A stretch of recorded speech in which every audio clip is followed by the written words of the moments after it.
I won't run from the crushing. I'll hold on through the pain. What I lose means nothing next to what I gain. Come tear down every idol, so this heart won't stray. Don't let me stray. I just wanna be your sanctuary, a dwelling place for grace and mercy. Keep sifting me till. And Boker Tov, everybody. Welcome once again to the Threshing Floor here on lamnetwork.tv, where we discuss the issues of modern day faith, and we want to put everything on the threshing floor. We want to know the difference between the wheat and the chaff, and we want God to sort through what is of him and what is not, because I'll tell you something, there's a lot of craziness going on out there right now, but here on the threshing floor and here on Lamb Network, we have the privilege of being able to share with you one broadcast at a time what is truly lining up with scripture and what is off and a matter of one's own opinion. And periodically, I have a chance to interview some fascinating guests. And the one that we have today is no stranger to a lot of you. He has developed quite a reputation here in Canada and around the world, actually.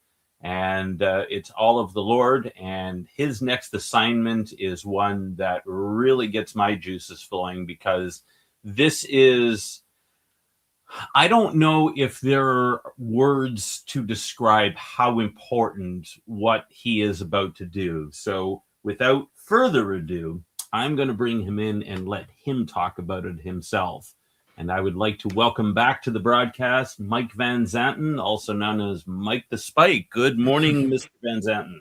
Good morning. How are you doing this evening or this morning? Yeah, bright and early this morning. Yes. Yeah, it all kind of blends in together, doesn't it? Yes, after a while? It does. It does for sure. It's good. Yes, it's great to have you back. For those who remember, we had you on a couple of months ago talking about a powerful, powerful testimony, but also this really weird ministry that God has got you doing. But at the same time, it makes so much sense. And so we talked about you going across Canada and putting spikes into the ground, representing the nails that went into Yeshua's arms and legs. And it's all about reclaiming the land. Yes. And here, you know, at least in this household and on various avenues and you know, different times that we pray specifically that God would take the land back. You know, he said to Abraham, he says, wherever you step, that land will, wherever your foot goes, that land will be for you. It'll Right. be your possession. Right. Well, we are Abraham's descendants, but so is Yeshua. Yes. And so when we go and we claim land back, it's for the purpose of the kingdom. Right. And of course, in that, and you're so right. Yes, but it's when we go in with intention, right? Yes. When we go to reclaim the land. It's not just anywhere we go on holidays. We No. Right.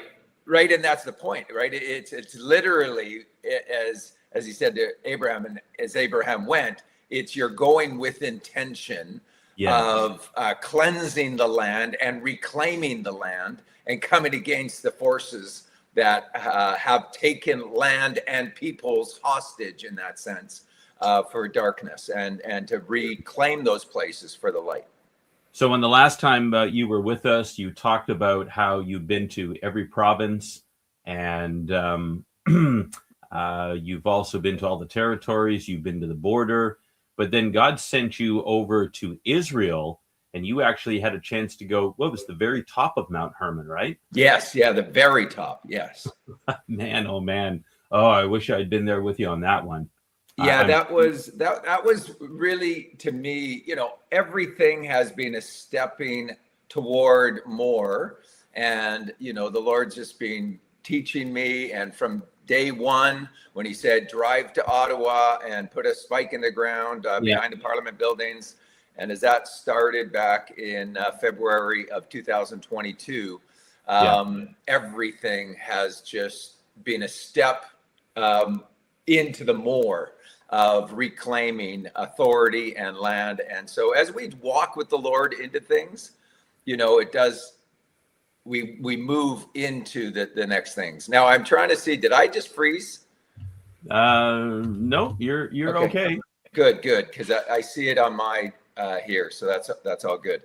So anyway, so it really is. And so with the Mount Hermon, especially, it's, I really clearly heard the Lord say, I need you to go to the top of Mount Hermon and to deal with the Nephilim agenda. And, I didn't even really know 100% what that meant as we did the research and the study. And of course, whenever you have an assignment, you now have to do the hard work of the prayer strategy of understanding what has gone on. And that certainly has been was a major part. And so realizing, of course, that it was there, we see in Genesis 6 and talking about the fallen ones who came down and took human form, that happened on Mount Hermon. And we see that more clearly in the book of Enoch 6, of course, which I think there's some great reference to that there as well. But then understanding, and so standing there as we did, there was 25 of us that were on the top of Mount Hermon to the very top. And as we, again, went through about a 24-page prayer strategy, breaking curses, doing all of that, getting to the top, taking communion, breaking the body over the land, pouring the blood of Yeshua over the land, and then driving a spike and breaking the curses from that place. And as I tell you, I've had the privilege, the Lord's called me to drive spikes in many places around the world now. But when I was putting that spike in the ground, the earth shook. I mean, I've never had such an experience. I struck it. Normally I might strike a spike if I'm not pressing it straight in. If I use the mallet I have, I might do that 3 or 4 times. This was 17 times of full force. And of course, 17 being the number of victory. I wasn't even counting, to be honest. I was just being led. And I could feel the earth shaking as we did that assignment at Mount Hermon. It was quite extraordinary. Yeah, wow. That night, within hours, actually, there was a bunch of the rebels, terrorists, who were actually moving a bunch of weapons from Syria into Lebanon, right under where we were, but across Mount Hermon.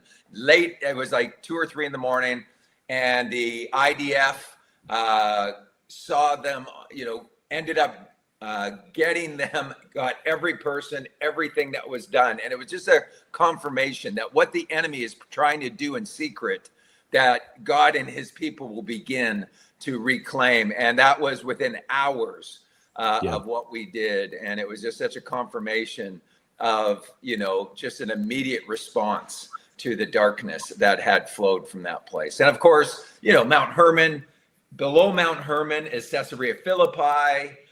So from the top of Mount Hermon, you have Caesarea Philippi down where, of course, you have the gate of Hades, and where Yeshua, with his disciples declared about the ecclesia and all of that. And so, it's quite something. Yeah. And he asked right there in front of Pan's Grotto. Yes. And they still don't know how far that thing goes down. Right. Yeah. And the amount of sacrifices that happened there. And it's a portal of death, Hades being death, and all that has taken place. So yes, lots has happened. Yeah. And I've actually been there. It's yes, I have too. Quite amazing, actually. And but he says, who do you think I am? And Peter said, you are the Messiah, the Son of the living God. And he said, flesh and blood did not reveal this to you, but my Father in heaven. Yes. And he says that upon this rock, and he's talking about Mount Hermon. He's not talking about Peter. No, Peter, no. Peter was a Petros. He was a little stone. Yes. This was a Petra, and it was a huge rock. Yes. But so he's talking about Mount Hermon behind him. He says, upon this rock, I will build my ecclesia. I will build my assembly. Right. And the gates of hell that we're standing in front of will not prevail against it. Right. It's fantastic. Yeah. It's a declaration of himself, who was Yeah. just declared, and of course, Mount Hermon. And of course, he then goes up to the top of Mount Hermon to be transfigured. I do not believe it was Mount Tabor, as many will say. It was on Mount Hermon that the statement, and it's just amazing, right? If you think of declaring who you're at war with right in the midst of the enemy camp. I mean, I just love how Yeshua does that. He goes into the deepest, darkest enemy camp and has a declaration of who he is and what he was coming to accomplish. And then he goes to the top of Mount Hermon and is transfigured. It's an extraordinary thing. And so standing there right where that event would have happened and doing the declarations we were doing was extraordinary. And then you had a chance to put a spike in at the eastern gate where Yeshua is going to actually come through. Yes. When he returns. Yes. That was a little dicey there. Yes. Yes. 4 soldiers came running at me with their machine guns pointed. Because what I did is I went up to that corner of that eastern gate and I started taking stuff out of my backpack because I'm building an altar and I've got a spike and I've got oil and salt and I've got the wine, the body and blood of Yeshua, and so much. I'm pulling this stuff and I'm planting it in the corner, and I realize I'm on video. So they would have been radioed to say somebody has planted a bomb, or something. And so they came, and it was obvious to me that 3 of them were prepared to shoot me on the spot. Thankfully one was less driven that way.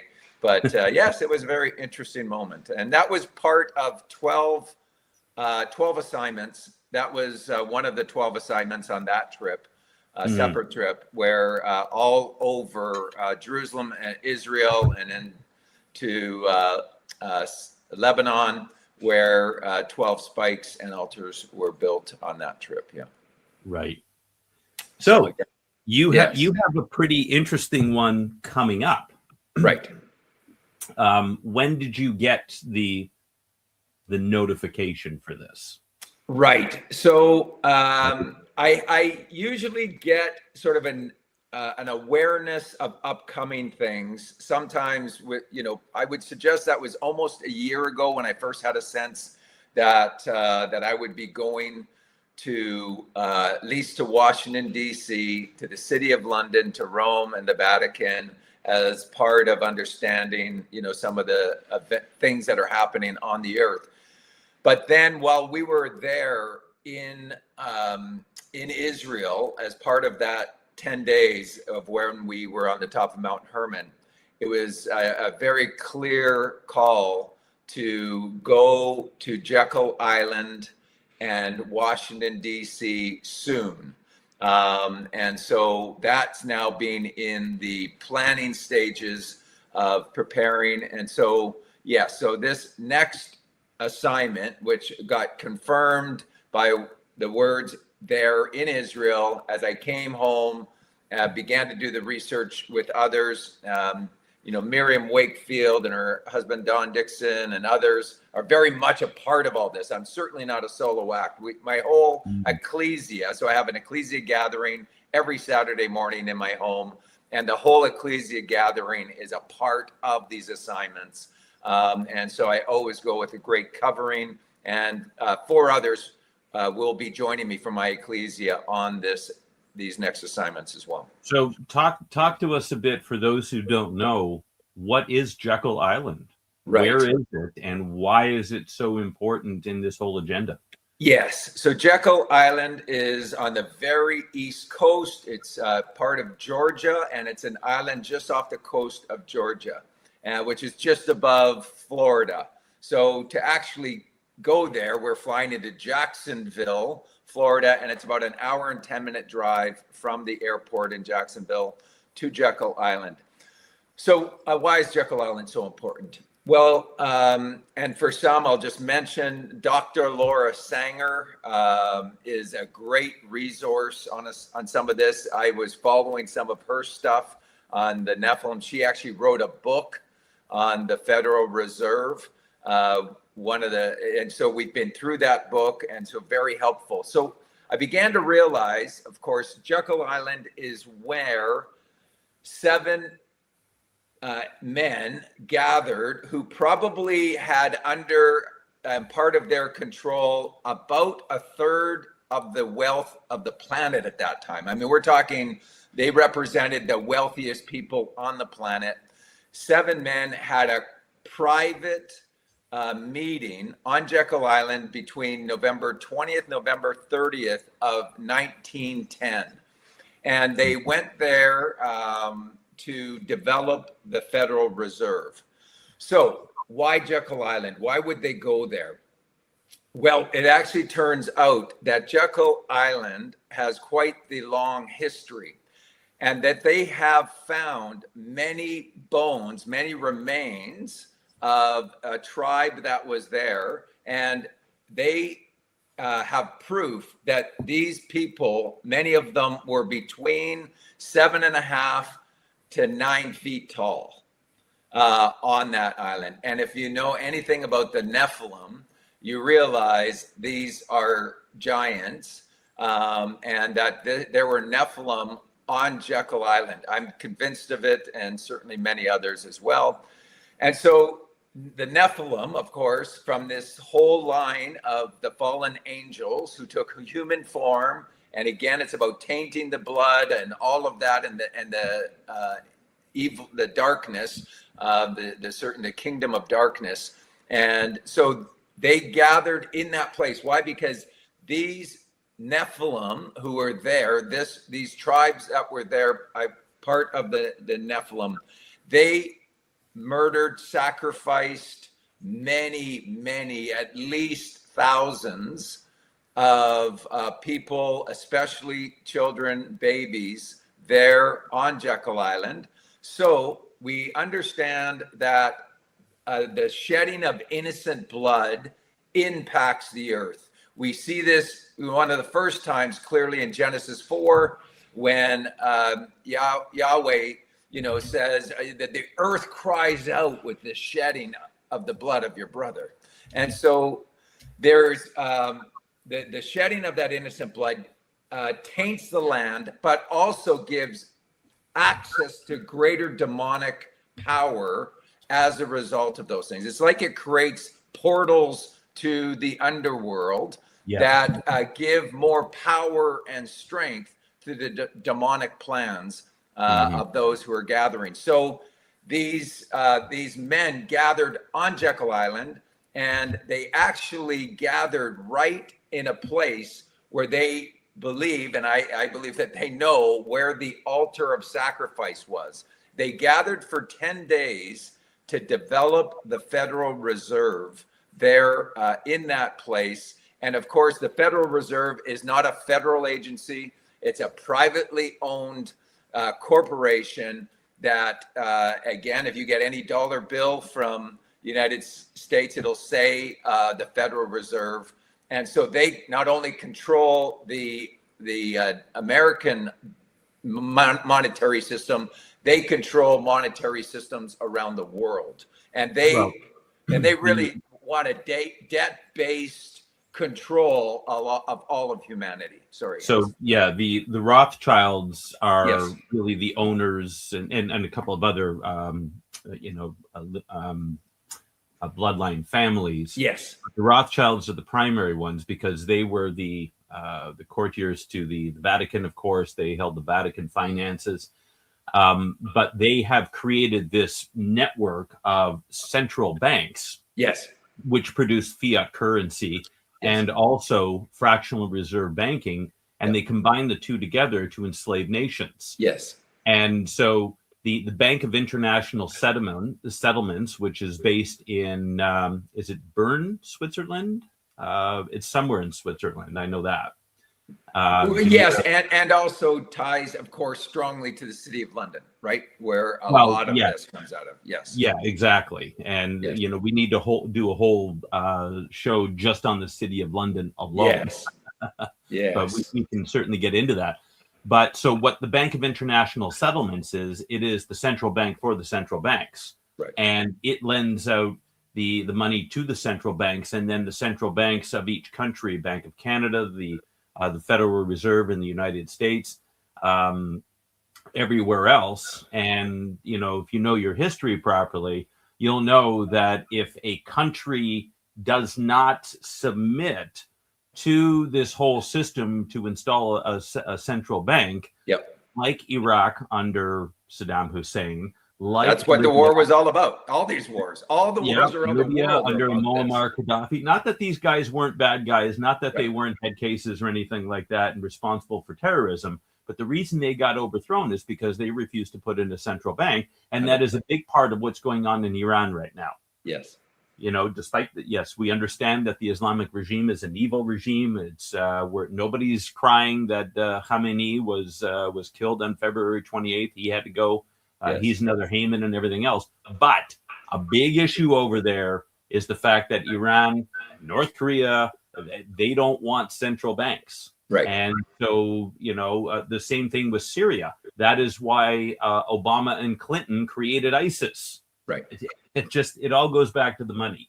So the Federal Reserve was the third central bank in the United States. And if you want a fascinating history, read Andrew Jackson's presidency and how he went to war against the central bank and actually neutralized it. Right. There was a central bank, and he refused to renew the charter because he knew how destructive all this was, this whole fiat money system and everything else. And giving a nation's currency into the hand of private people never works out well for the citizenry. Right. And they'll do anything. I mean, we can, you talk about the sinking of the Titanic, and I did call it the sinking of the Titanic. You can talk about the towers, anyway, all of this is tied to things around the Federal Reserve. Yeah. Nobody, very few people know that JP Rockefeller, Morgan, JP Morgan. JP Morgan, sorry. Yes. He was supposed to be on the Titanic.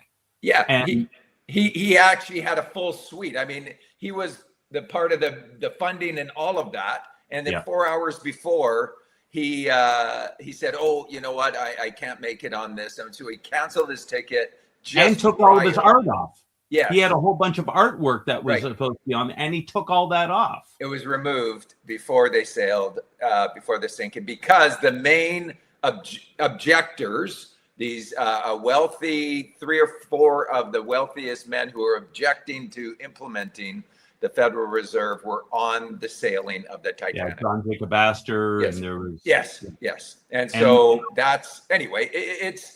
Once you really get into understanding this, you understand the degree of evil, and they do not care at all about humanity. No. That 2,000 other people may die because they have to take care of a few people is irrelevant to them. And because what they refer, this is going to sound fairly harsh, they refer to us as useless eaters, those who aren't part of it. And sorry? It's well known. Yes, yeah, that's right. And so, anyway, so that is part of this call, this assignment. So the current assignment is to go to Jekyll Island and to go there and deal with the root system, right? So to deal with the root of where the Federal Reserve was established, and to go there. And of course, the most powerful elements in the universe are the body and blood of Yeshua, right? And these are the elements. I don't do any assignment. I don't necessarily put a spike in every assignment, but what I 100% of the time do in every assignment is I always carry the communion elements, the body and blood of Yeshua, and I'm always using that as dealing with the evil root systems of the shedding of innocent blood. So you need, obviously, Yeshua's blood was shed to deal with all the blood covenants and to deal with that. And so that's part of it. So we're going to Jekyll Island. There's an 18-page prayer strategy that's going to be dealing with all this. We actually have somebody who lives on Jekyll Island. We're staying at this person's house. So we have people who have ownership of land. I have somebody else from Georgia. We're always making sure that we're working with those who have rights to the land as well. So you have somebody who's got the rights to the land. It gives you access, greater access to do the things that you need to do on the land, and then to deal with the root system of evil that was established there back again in November 20th or 30th of 1910, before the establishment of the Federal Reserve, I believe late 1913. That again is controlling much of what happens on the planet. And so really, and I believe we're in a time. So if you just look at this, and I can't give dates of where we're going to be doing this, it's sooner than later, but just look at what's all happening in the month of May. I mean, it's just like the Lord is doing so many things. You talk about the rededication of the United States to the Lord, right? And rededication on May 17th. Also, they're actually right now, the chairman of the Federal Reserve, Jerome Powell, is actually not being reaffirmed. And so his last day is May 15th of this month. And that Kevin Warsh, it looks like he has already passed through the committee, needs to be passed through the Senate, and he will be taking that position of the new chairman of the Federal Reserve. And it's President Trump who has put his name forward back in January. And just look at the timing of this. I had no idea of when we picked our dates compared to these types of events. And of course, we have Shavuot, the outpouring of the Holy Spirit, starting the evening of Thursday, May 21st. And I have a big event planned for that. I believe there's going to be an outpouring of power in this Shavuot that I believe people need to be connected to, with an expectancy of the more of the upon in power. And that's part of our preparation, all these steps to be able to go with greater power than we've ever carried, to go and deal with the root systems of evil upon this planet. Yeah, that is quite amazing. And so how long do you expect to be in Jekyll Island? So we are only going to be there one night, a full day. And so we get there in the evening and then leave the next evening. And so Jekyll Island is not all that big. We have part of it, we're going to have this 6-person golf cart where we're going to be able to drive around all the locations through the person who has a home there.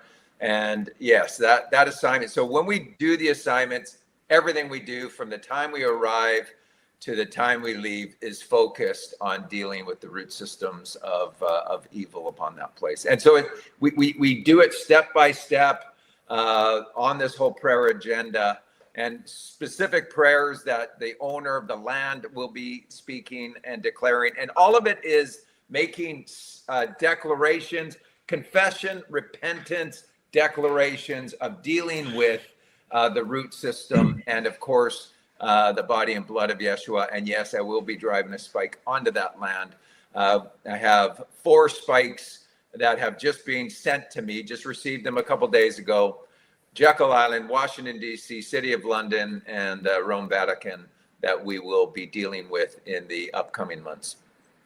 So you're now on the same trip, you're going to Washington after that, correct? Yes. So we're going from Jekyll Island, dealing with that root system there, and then going to Washington, D.C. And of course, you know, Washington, D.C., so much of it established by the Masons, and dealing with that whole root system, dealing with the altars there that have been set up and established.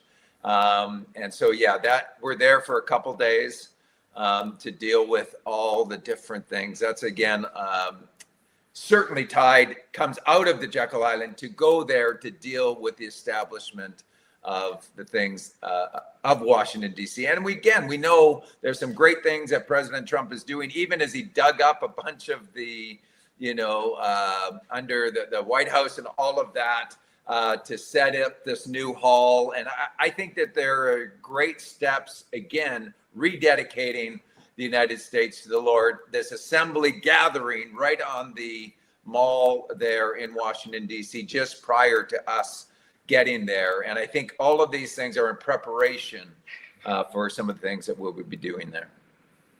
Yeah. Yeah. And for those who are, regular followers of my ministry, when I went through the book of Revelation and I was dealing with Mystery Babylon in chapter 17, I spent a couple of weeks talking about the Masonic Foundation of Washington, D.C.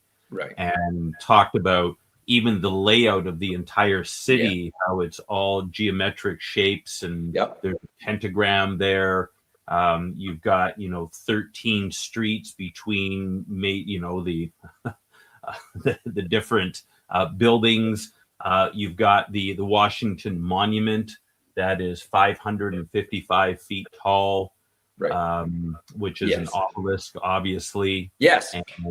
And obelisk and altar of evil. Yes. Yeah. Now we're going to spend quite a bit of time there, actually.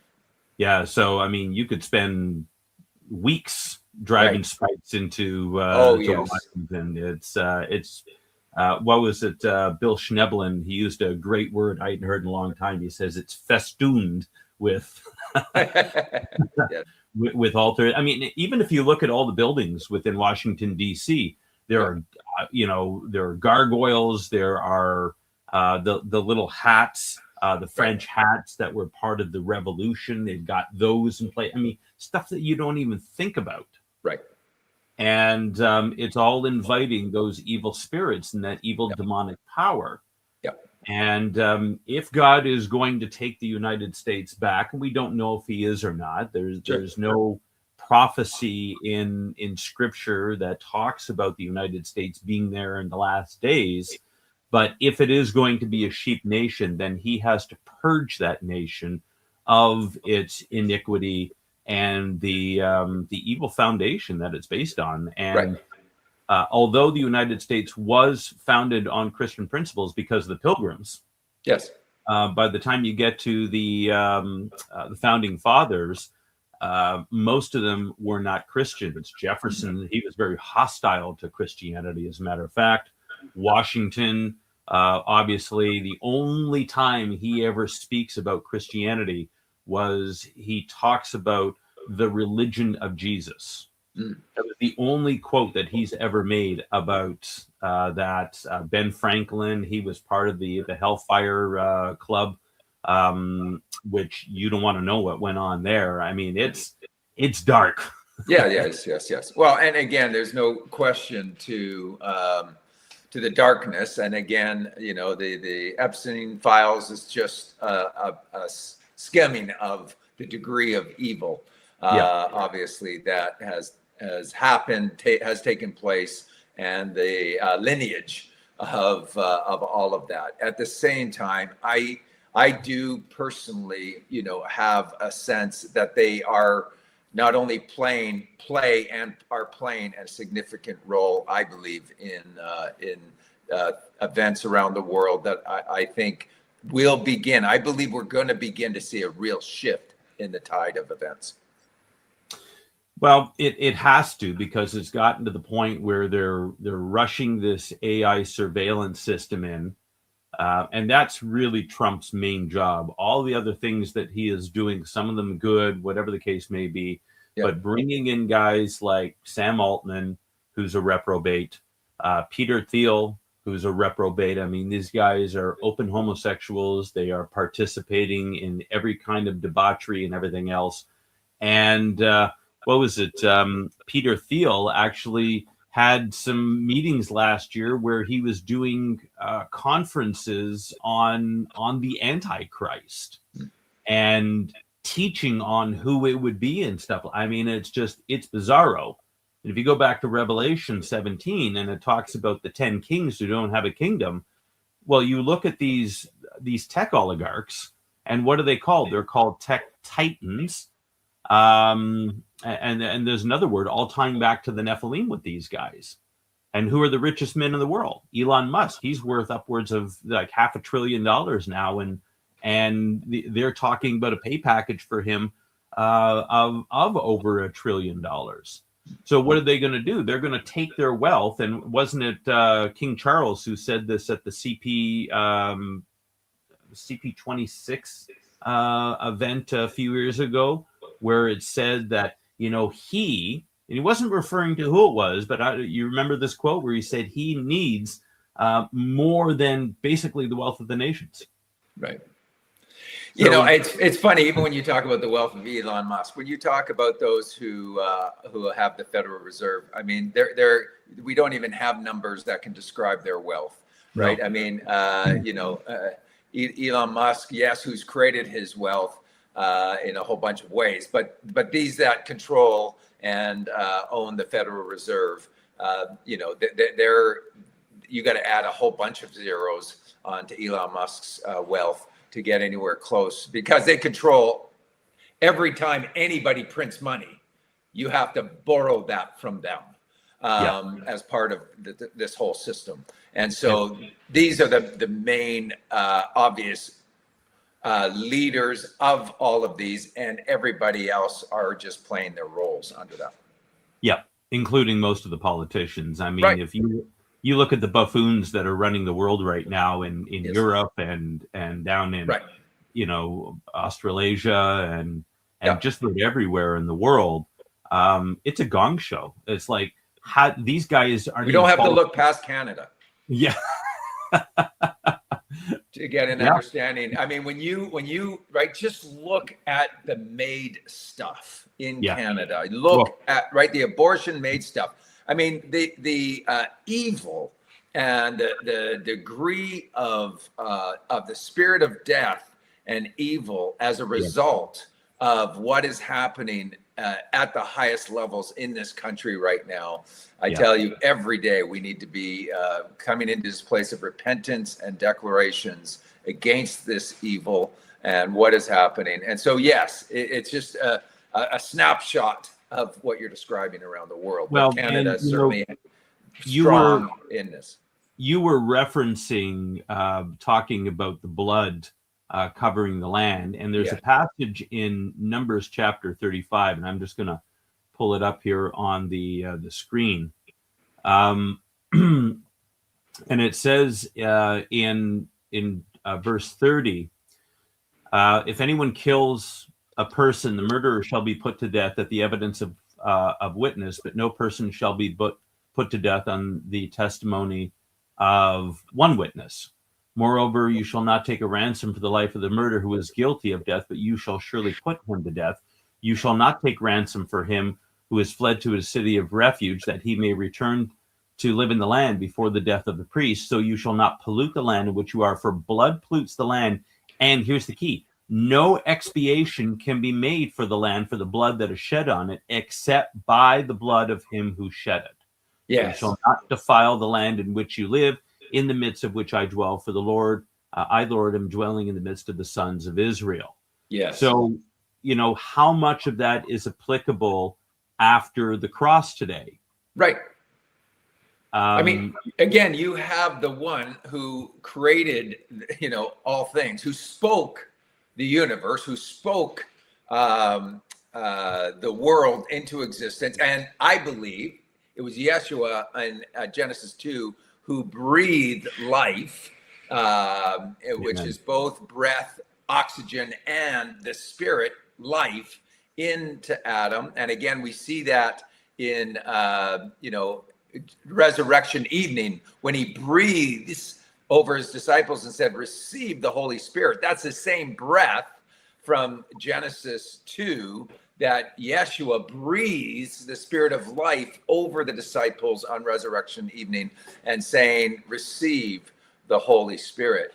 And so, yes, the spirit of life. So the one who created all life, all things, who has ownership, shed his blood. I mean, just the amount, when I think about the amount of blood that was shed by Yeshua, first on the Mount of Olives by the drops of blood, and then he just continually bled from the beatings as they took him and everything else, of course, then to the final of the spikes driven through and everything else. He poured his blood upon the earth and then gave us the elements and declared them his body, his blood, which gives us, as those adopted into the family of the kingdom, the right to now use his elements to reclaim land and to cancel the curses of the shedding of innocent blood.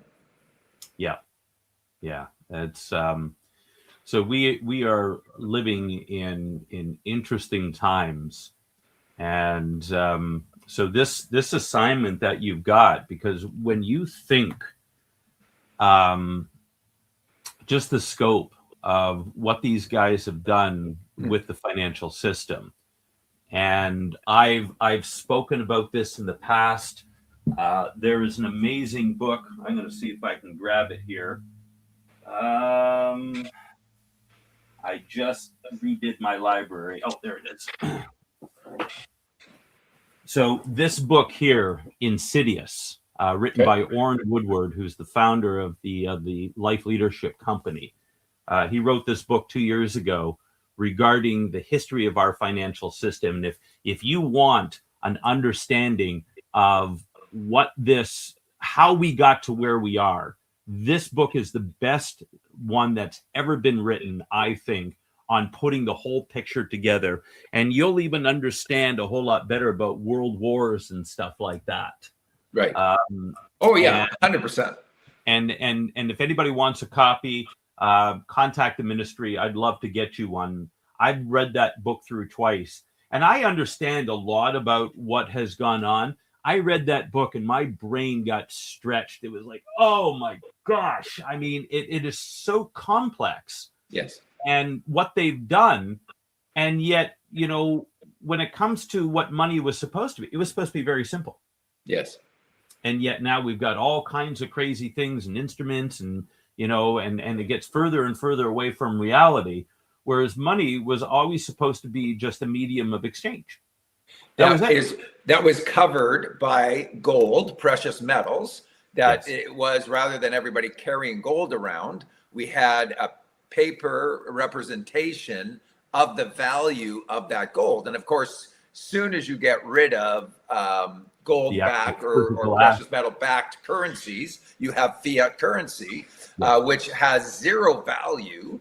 Besides what it's connected to the Federal Reserve and those who control that, and of course loses. And so, to me, one of the major factors, I believe we're going to see this in the time ahead, is seeing gold-backed currency begin to be reestablished, which begins to rattle and have an impact. And that's, as part of what I'm doing in the midst of this is one of the things that I think could bring a major shift. Of course, that's what Russia did, right? They started to reestablish their currency on a gold back, and they were also selling and buying oil, selling oil without the American currency, which is a no-no by the Federal Reserve. And of course, that's why all the world is coming against Russia, and I would suggest again why this war continues to go.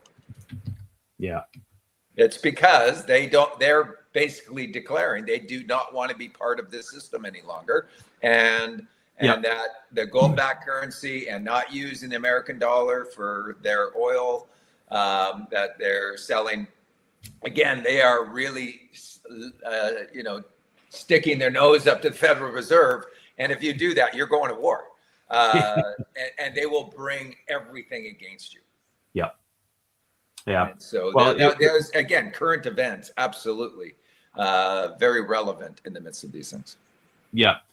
And it was, I'm pretty sure it was J.D. Rockefeller when he was asked, could have been J.P. Morgan. Now I'm starting to mix the two of them up. But it was asked, I think it was Rockefeller who was asked, how much is enough? when it came to money, because at one time Rockefeller was the richest man in the world. Sure. And his response was a little bit more. Right. And Yes. it goes There's back never to enough. and I actually did a message on that a couple of weeks ago where I was talking about the song from The Greatest Showman on Earth. It's Right. never enough. Right. And that really describes the black hole within people's souls. Right. That if you're trying to fill that void with money, sex, power, whatever it is that you're chasing, it's been described quite often as a God-sized hole, and only God can fill that. Right. And so when Paul says we need to learn to be content with whatever he says, I've learned to be abased and abound. I've learned to live with much and with little. Right. And whatever it is that God has got me is sufficient. But if you don't have God in there to satisfy that, if Yeshua isn't the fulfillment of all your desires, then you're going to be chasing after windmills. And Yes. money is simply a windmill. You can have all this money and still be miserable. Sure. Well, again, I played that game. When I it's part of was your in testimony. my mid-20s, right? And good family business, brand new, 4,000 square foot house in my mid-20s, and married, and everybody who looked at my life, we were traveling around the world at that point, and yet I was just bitterly angry because I felt like I was lied to, because I believed that you who have the most toys when you die wins, and actually it's absolutely just bitterness, because you realize how broken, and you can't consume enough to fill it, because it pours out faster than you can pour it in. And so all of these things. So as I escalated my consumption rate of everything evil in that time in my mid to late 20s, that led me to the verge of suicide that I planned for 2 weeks. And it was there in the depth of the pit of all of that Yeshua revealed himself to me and took my hand to raise me out of that pit. And so I'm very clear on where that leads. If you don't have the Lord and the life and the breath of Yeshua, who breathes life in and gives you a hope and a purpose for your life. And it's in the midst of that journey that he calls us to the things that we're called to. And then you end up running around the world driving spikes into the ground. I would suggest that's not everybody, but it certainly has been part of my assignment. That's for sure. Yes, it's just been kind of a whole wild thing. I didn't. He just told me to do it from this first spike that he provided as I was driving to Ottawa, right there, the exact place that he said it would be. And then stones are turning gold in my hands. That was all in that first assignment. And I'm just like, oh my goodness, you can't make this stuff up, obviously. And so it just sort of gave a confidence in walking in obedience to this thing. Yeah, that's phenomenal. So you say you don't want to reveal exactly when, but you say this is happening soon. Yep. So of course, one of the things that we can be doing on this program here is to be praying for you and covering that. Right. For safety and protection, and also discernment. You're going to need scouts. Right. I've often described, years ago, I was going through a series on the Psalms, and Psalm 144:1, one of my favorite verses in all the Psalms. Blessed be the Lord, my rock, who trains my hands for war, my fingers for battle. And I did this whole message on, different types of warriors. And I talked about the samurais, and I talked about the ninjas, and, I'm a big martial arts fan. So, and also the Knights Templar. Mm-hmm. And I say that, I'm kind of like, spiritually, I'm like the samurai. I'm kind of out at the front lines and all regalia and everything else. But there are other people that God surrounds me with who are ninjas, and they're in the dark, and they're hidden from the enemy. And so while, the attention spiritually may be focused on the one who's on the front line, the general, you need the scouts and the spies and everything else in the darkness to bring the intel. so that Right. you know which way to go. And I think you need a lot of that. Yes.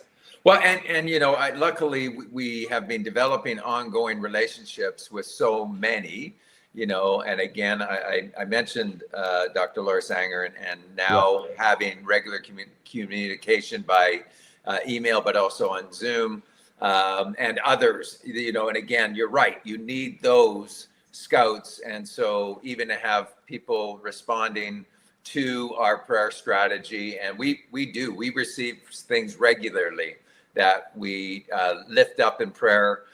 For me, one of the things that's being so incredibly helpful is, a discernment, right? And so how do we describe discernment?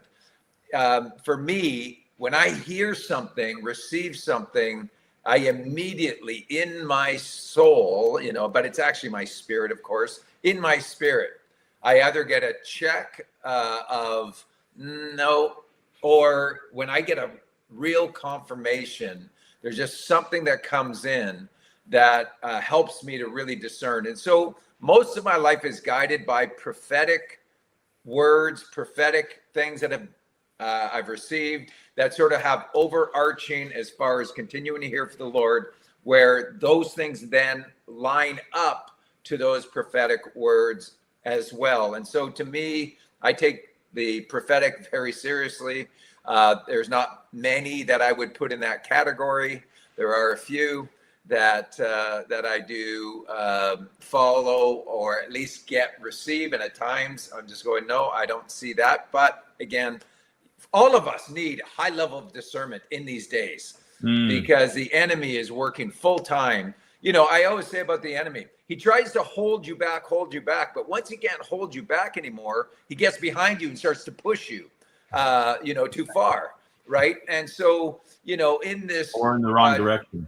Yeah. Or in the wrong direction. And in these days of the revealing of evil and all that's happening, we have to make sure that our discernment is high because he wants to push us past things at times.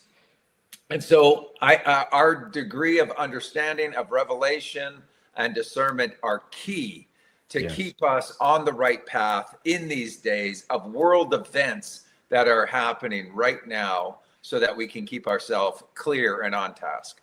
Well, and May is a big month because we just the occult just celebrated Beltane a couple of days ago, and that with Halloween are the two highest occult days of the year. There's usually sacrifices that are involved in that, but we are also in the middle of the counting of the Omer. Yes. Now we always celebrate Shavuot on the Sunday on the first day of the week.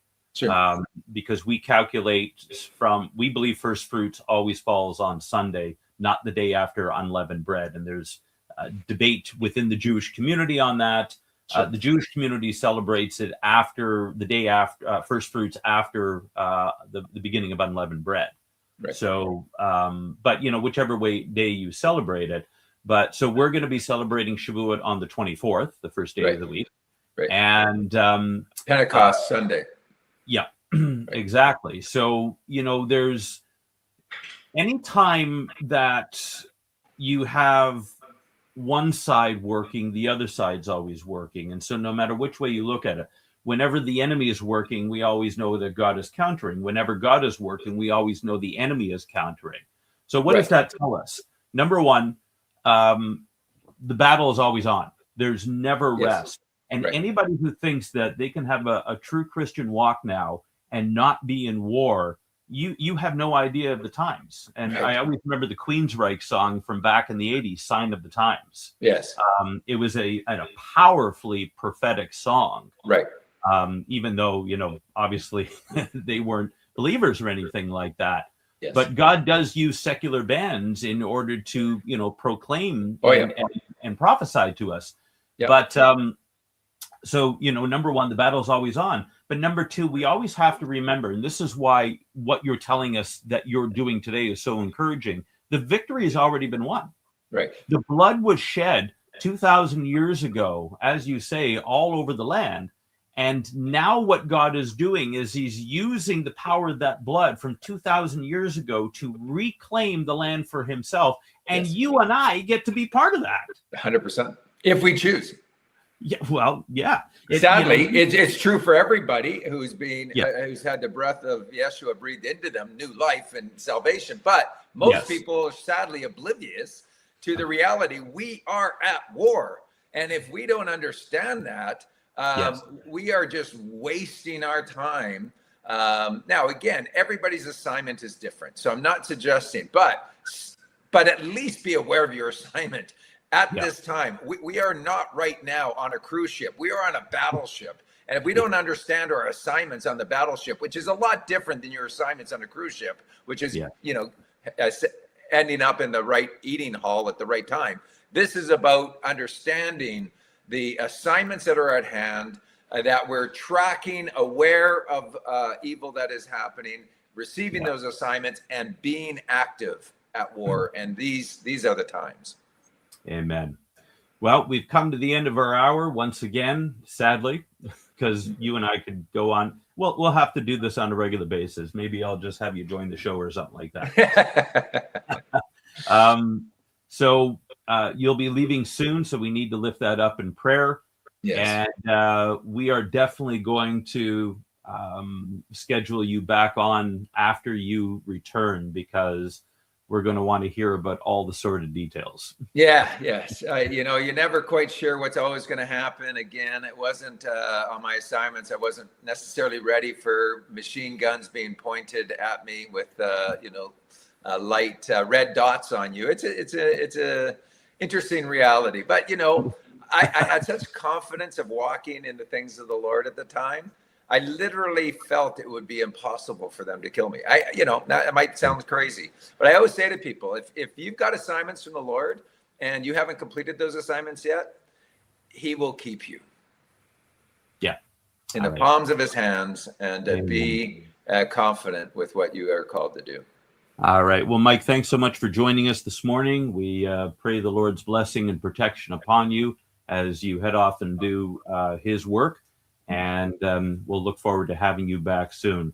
Want to thank everybody for joining us, and we bid you a Shavua Tov, a good week. Keep counting the Omer, because I believe on Shavuot this year, we're going to see some fantastic stuff, and what you're doing ties right into that. So once again, have a great week, everybody, and we'll look forward to seeing you right back here next week on lamnetwork.tv. Bye-bye. Bye-bye. I won't run from the crushing. I'll hold on through the pain. What I lose means nothing. If you missed today's show, or want to watch it again, or want to tell someone where they can watch this episode, go to lamnetwork.tv, where you can find this show and all the other live Lamb Show archives in the on-demand section of the website.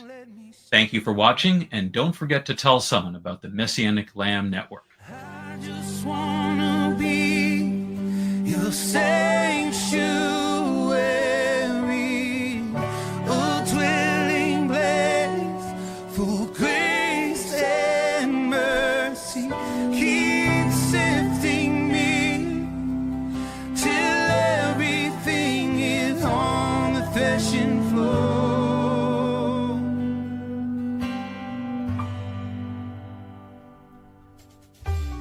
We are richly blessed to bring you what we believe is the fullest, most diverse, yet up-to-date progressive teachings, discussions, and prayer programming you can find anywhere on this planet. Be sure to take a tour of the lamnetwork.tv website.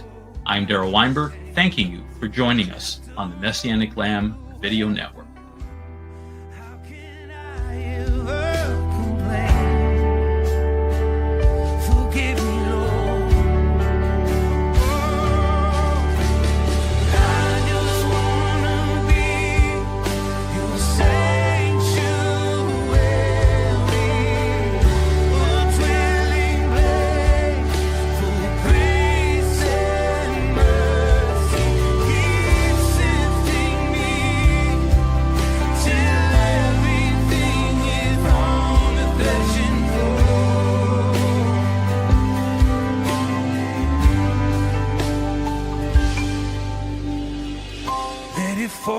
it fall on the threshing floor.